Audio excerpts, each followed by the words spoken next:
Salut à tous, un petit point météo relatif à l'activité cyclonique de cette saison 2023. L'actualité du jour se compose de 4 perturbations suivies par le NAC, dont 2 ouragans.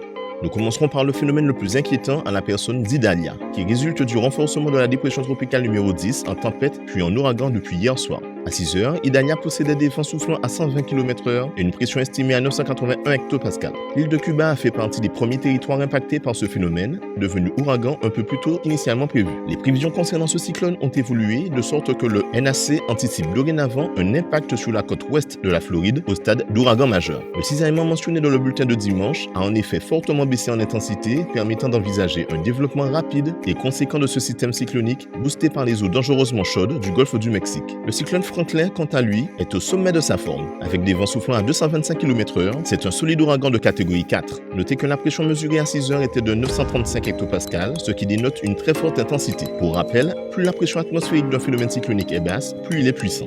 Bien heureusement, ce mastodonte ne menace directement aucune terre habitée. L'archipel des îles Bermudes ne devrait être affecté que par les effets périphériques de ce cyclone.